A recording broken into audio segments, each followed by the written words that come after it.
묵시문학적 내용을 담고 있는 것이 바로 이 마태복음 24장인 거예요. 그래서 24장에서는 예수님께서 재림에 앞서 발생할 징조들과 대환난을 지금 말하고 있는 거예요. 예수님께서 지금 예언적인 형식으로 밝혀주고 있는 거예요. 지금 이게 바로 25장에 나오는 세 가지 중요한 비유를 지금 예화로서 지금 예수님께서 비유적인 형식을 빌려서 지금 말씀하고 있는 거예요. 이 장에서 지금. 그래서 이 24장은요, 뭐를 비교할 수 있냐? 요한계시록과 비교할 수 있다. 이것이. 그래서 이때 예수님께서 말씀하신 것이 바로 이 말씀인 거예요. 그래서 예수 그리스도에 의해 직접적으로 말씀하는 장면이 바로 어디다? 24장이다. 24장이다. 그래서 이런 의미에서 요한계시록은요, 24장, 지금 우리가 하고 있는 이 마태복음 24장 해석서라고도 볼 수 있는 거예요. 바로 마태복음 24장이에요. 이게 바로 왜 그래요? 종말론적인 거니까. 종말론적인 거. 요한계시록이 종말론이잖아요. 묵시문학이잖아요. 묵시적인 거잖아요. 앞으로 이뤄질 거, 마지막 때에 이뤄질 거, 요한계시록이 바로 그걸 얘기하는 거예요. 그래서 요한계시록뿐만 아니라 이 장에서는 이것을 초점을 두고 진행되는 거예요. 이게 바로요. 그래서 먼저 구약 성경에서 일어나는 에스겔서, 아까 얘기했죠. 에스겔서, 그 다음에 다니엘 등과 마찬가지로 종말론적인 주제를 다루고 있는 것이 뭐다? 이것이다. 그리고 또 뭐가 있어요? 소대원서, 스바냐, 그 다음에 스가랴 등이 바로 여기에 속하는 거예요. 요한계시록, 다니엘, 그 다음에 스가랴, 스바냐, 또 에스겔과 다니엘. 다 뭐에 들어간다? 어디에 속한다? 묵시문학에 들어가는 거예요. 묵시문학에. 모두가 다. 또 뭐가 있어요? 에베소서도 여기에 들어간다고 봐야 돼. 에베소는 교회론이잖아요. 교회론. 그렇게 되는 겁니다. 바로. 그리고 또 뭐가 있어요? 베드로 전후서. 그 다음에 또 뭐가 있어요? 아까 얘기했던 데살로니가 전후서. 그런 것이 들어가는 거예요. 또 어디에 나오냐? 고린도 전서. 전후서에 15장 같은 데 보면은 교회론이 나오잖아요. 다 연결되는 거, 이게요. 그래서 신약 성경에 있어서는 공동서신에 속하는 책들 중에서 베드로 후서가 있고요. 전서가 있고요. 이런 것들이 그래서 있는 거예요. 또 뭐가 있어요? 유다서도 있어요. 유다서. 응? 그게 바로 재림의 때에 있으실 재림 서신으로 전개되는 거예요. 그게 바로 신약 성경의 마지막 책인 요한계시록이 바로 뭐예요? 완성, 종말. 성경 중에서 요한계시록이 제일 마지막에 있잖아요. 그게 종말. 예수님이 이제 공중재림하고 또 지상에 올리브산에 재림할 때 그게 마지막이잖아요. 그러면 이제 심판이 들어가잖아요. 그때 무슨 심판? 하나님의 왕국에 들어갈 양과 또 양은 어디로? 오른쪽, 염소는 왼쪽. 염소도 일컬어지는 게 뭐예요? 예수 안 믿는 자들. 그렇게 하고 영원한 불못. 그 다음에 오른쪽에 있는 양은 어디? 천년 왕국. 그리고 천년 왕국이 끝나고 나면 뭐가 나와요? 새 예루살렘과 새 땅. 그게 어디로 와요? 예루살렘. 천년 왕국이 이루어지는 거예요. 새하늘과 새 땅이 이루어지는 거예요. 영원한 왕국. 그게 어디라고요? 요한계시록이라고요. 그리고 이게 맞대기로 보여지는 게 뭐라고요? 오늘 말씀 마태복음 24장 바로 여기입니다.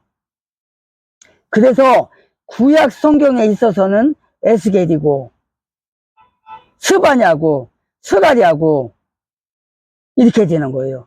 베드로 전후서고, 응?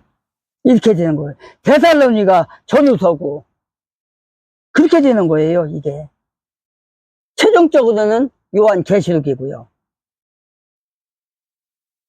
그래서 이것들이 바로 종말에 이루어질 사건들을 상징적이긴 하지만 매우 상세하게 다루고 있다. 매우 상세하게 다루고 있다. 이처럼 신구약, 구약과 신약 전체를 아우르는, 일컬어지는 언급이 바로 종말론적인 말씀으로 이 마태복음 24장에서 이루어지고 있는 것이다. 평행 기절들로 이루어지고 있는 것이다. 또 뭐가 있어요? 마가복음 13장과 누가복음 21장과 더불어 이 24장에 매우 중요한 열쇠를 가지고 있다. 그래서 지금 우리가 하는 이 24장은요, 23장과 지난번에 했죠? 지지난주였네요. 했습니다. 23장을. 그래서 23장은 어떤 관점에서 볼 때 뭐예요? 24장 부분에 적용할 수 있는 거예요. 그게 바로 마가복음과 누가복음과 함께 뭐 글자가 똑같은 건 아니에요. 똑같은 건 아닙니다. 대략 일치한다는 거예요. 이렇게 이 장에서는 감람산 강화 23장에서 7번이나 반복되는 일들이 지난번에 우리가 했어요. 23장에서 했던 거 뭐가 있었어요? 거기서 화가 있을지어다, 화가 있을지어다, 화가 있을지어다, 화가 있을지어다, 화가 있을지어다 7번이나 나왔어요. 거기서 23장에서 화가 있을 것이다. 그것이 어디에 가요? 화가 있을 것이라는 게 요한계시록 바로 그겁니다. 예수님의 책망과 매우 밀접한 연관이 있다는 거예요. 이게 바로. 그래서 24장과 25장과 23장에 있어서는 묶음으로 보는 거예요. 묶음으로. 아까 얘기했던 거, 서두에 얘기했던 거죠. 묶음. 한 묶음으로 보는 거예요. 그래서 23장과 24장, 25장의 배경은 뭐예요? 청중, 그리고 중심 주제에 있어서 구체적으로 나오고 있다. 다만 24장에서는 24장에 나타난 종말과 심판이 23장에 언급된 외식하는 죄악의 결과라는 점을 암시하면서 우리에게 회개를 어떻게 한다? 촉구하고 있다. 회개를 촉구하고 있다. 23장에서는 화가 있을지어다, 화가 있다. 화가 있을 자다 했지만, 여기서는 어떻게 된다고요? 회개를 촉구하고 있다. 회개를. 그래서 1절과 2절에 보니까 뭐라고 돼 있어요? 예수님께서 1절과 2절에서 종말론을 말씀하시기에 앞서 이런 질문을 했어요. 예수님께서 성전 파괴를 말씀하셨어요. 성전 파괴. 23장에서 봤잖아요. 23장 38절인가? 거기서 봤잖아요. 거기서 대언을 하셨잖아요. 이제 성전 밖으로 나가실 때에 제자들은 예수님의 예언을 생각하며 다시금 성전을 바라보는데 뭐라겠어요? 성전의 장엄함과 아름다움 그리고 견고함에 새삼 놀라면서, 누가? 제자들이 놀라면서 예수님한테 보여주고자 했다는 거 아니에요. 이렇게 견고한 성전 어떻게 파괴될 수 있을 것인가 생각하면서 예수님께 질문하는 거예요. 그러자 주님께서는 뭐라고 그래요? 다시금 예루살렘 성전이 철저하게 파괴된다는 것을 말씀하시면서 앞으로 이루어질 그것을 확연히 드러내주고 있어요. 누구에게? 제자들에게. 질문하는 제자들에게. 응? 상세한 예언의 말씀을 하시고 있어요. 지금 이렇게 1절에서 뭐라고 있어요? 당시 성전 건물은 제3 성전으로서 곧 헤롯 성전을 말하는 거다. 그리고 이것이 철저하게 무너질 것이다. 이 성전은 어떤 성전이에요? 대리석으로 2000년 전에 대리석으로 지어졌다는 것은 얼마나 아름다움을 말하는 거 있습니까? 그 이집트의 피라미드를 한번 보세요. 이집트의 왕궁을 한번 보세요. 얼마나 정말 으리으리하고, 피라미드 한번 보라고요. 피라미드 상상도 못, 어떻게 그렇게 졌는지 상상도 못해요.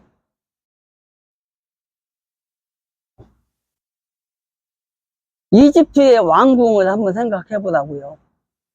그 다음에 바벨론의 왕궁을 한번 생각해 보라고요. 고레스 왕이 무너뜨렸던 그 왕궁, 너무나도 아름다웠던 그 왕국, 정원이 있는, 목욕탕이 있는 그 왕궁을 한번 생각해 보라고요. 2000년 전에, 2000년도 넘잖아요. 저 바벨론 왕궁 하면 그런 성전이라고요. 그렇게 아름답게 대리석으로 만들어졌던 건축지였던 헤롯의 그 왕궁, 백성들의 헌금을 통해서 지어졌던 이 성전, 아름답게 장식이 되었던 그 헤롯 성전, 그 성전. 근데 그 성전이 어떻게 된다는 거예요? 돌 하나도 돌 위에 남지 않고 다 파괴될 것이라는 것을 말씀하셨다는 거예요. 1절에서 헤롯 성전을 보지 못한 자는 아름다운 건물을 보았다고 말할 자격이 없을 정도로 아름다웠던, 그래서 제자들조차도 예수님, 저 성전이 얼마나 아름답습니까? 저걸 한번 보세요 했던 그 성전, 그 성전이에요. 이게 이 성전은, 이 건물은 헤롯 대왕이 유대인의 환심을 사기 위해서 언제 지어졌다고요? BC 20년경부터 지어지기 시작한 것이 바로 이 성전이에요. 제2 성전을 웅장한 규모로 개축한, 재건한, 리모델링한, 리노베이션이라고 하죠. 아마 리노베이션.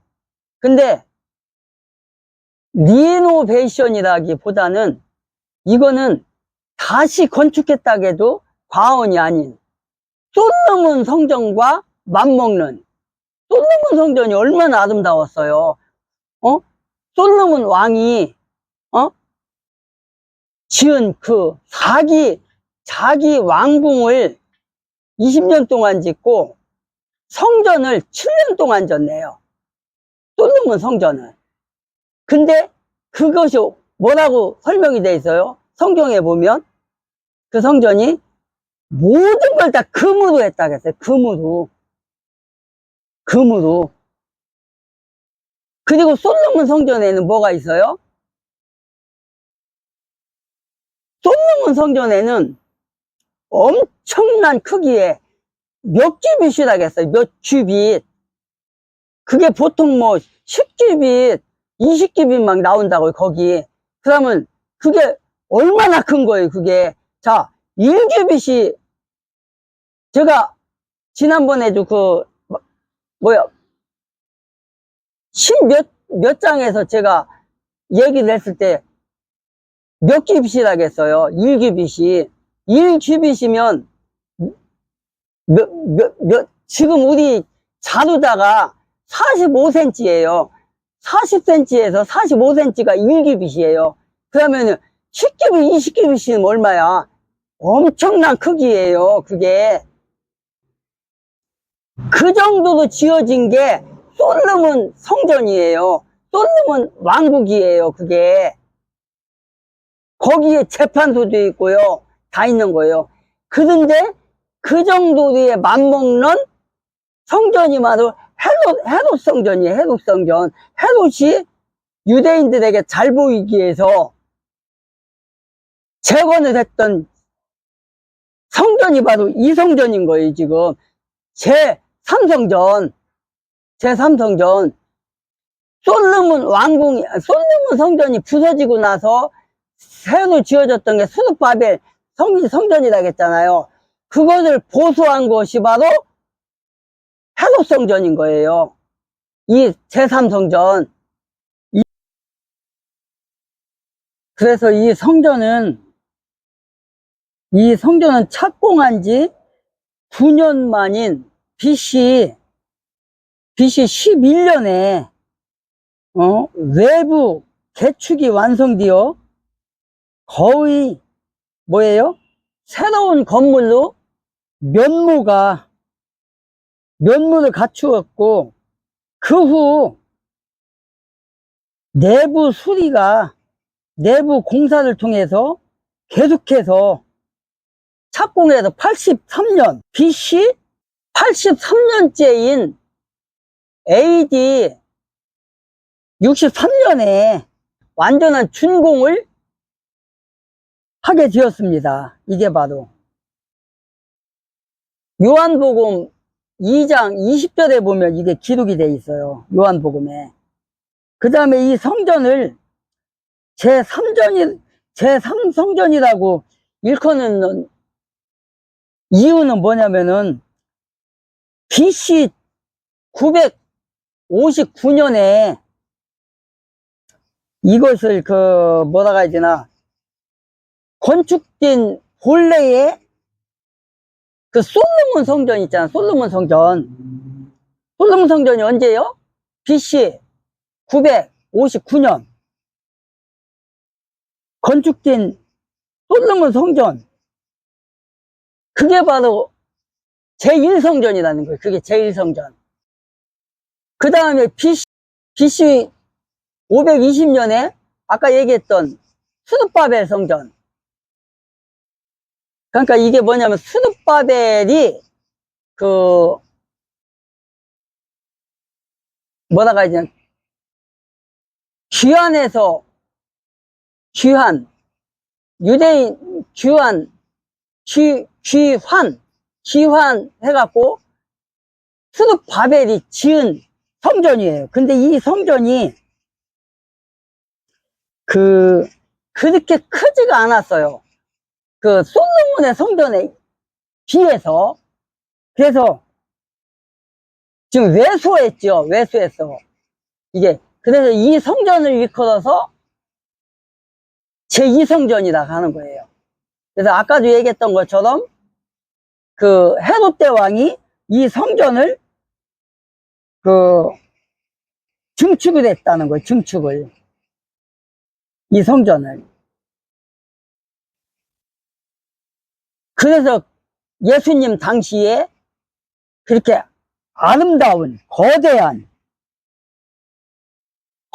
성전으로서 대리석으로 이렇게 만들었으니까 얼마나 아름답고 그랬겠어요.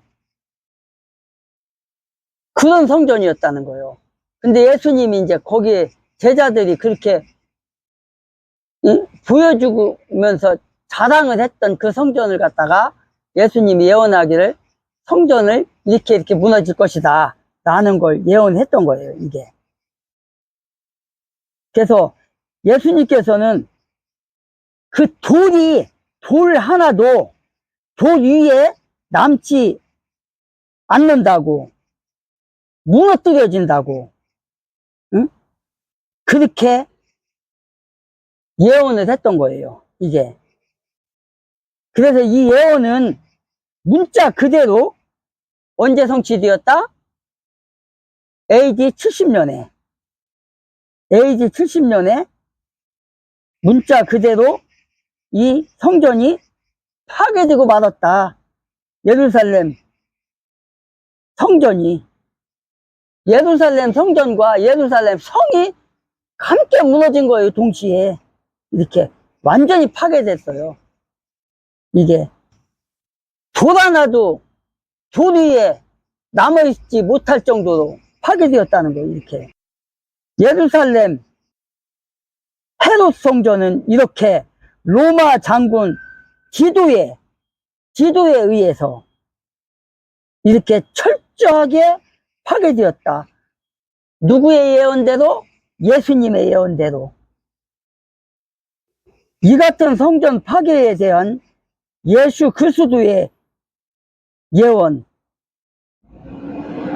하나님과 사람의 관계에 있어서 중심점이 바로 이제 어떻게 했다는 거예요?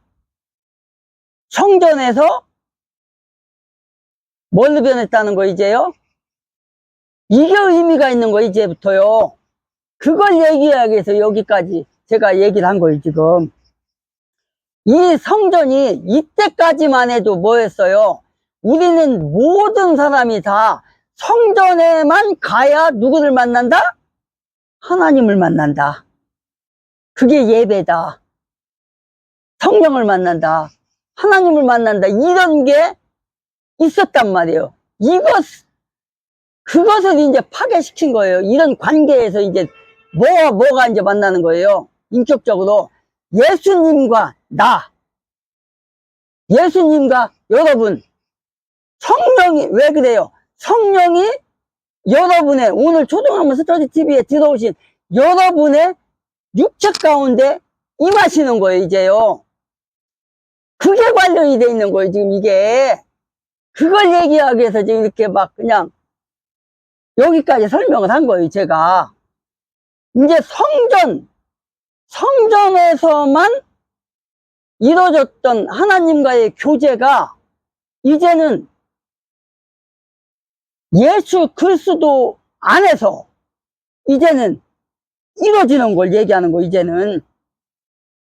그래서 이 같은 성전 파괴에 대한 그리스도의 예언은 하나님과 사람의 관계에 있어서 중심점이 이제 어디로 간 거예요? 이제부터 성전에서 예수 그리스도에로 옮겨졌다는 걸 얘기하는 거예요. 지금 이게 2절 말씀이 바로 이거예요. 이제부터는 성전에서 만나는 예수가 아니라, 성령이 아니라, 하나님이 아니라, 이제부터는 예수 그리스도를 믿음으로 말미암아서 예수 그리스도 안에서 늘 우리가 어디를 가든지 거기서 예수의 이름으로 모이면 거기가 교회인 거고, 그린 거예요, 이제.